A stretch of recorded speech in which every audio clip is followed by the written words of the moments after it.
नमस्कार दोस्तों, मैं सुखदेव साहू आज आपको बताऊंगा स्टाइलस की लूप्स के बारे में। तो चलिए दोस्तों, वीडियो को देखते रहिए।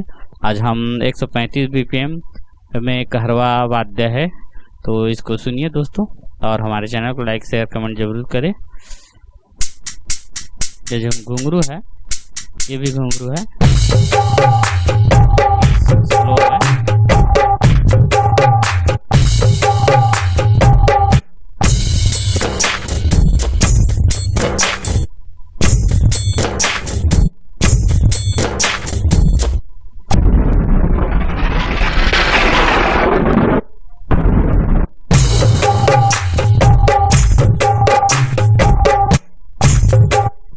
दोस्तों यहाँ पे 135 BPM आप लगा सकते हैं, और फास्ट करने के लिए 135 BPM ओरिजिनल BPM है इसका।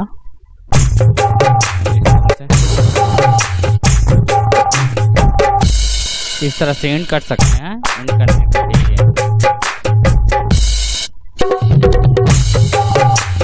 स्टार्ट में यूज कर सकते हैं।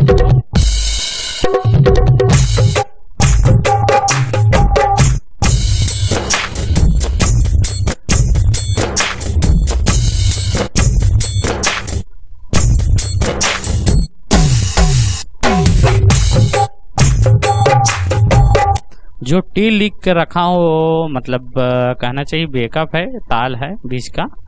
तो ये वीडियो जरूर पसंद आया होगा दोस्तों। ओके, थैंक यू, नमस्कार।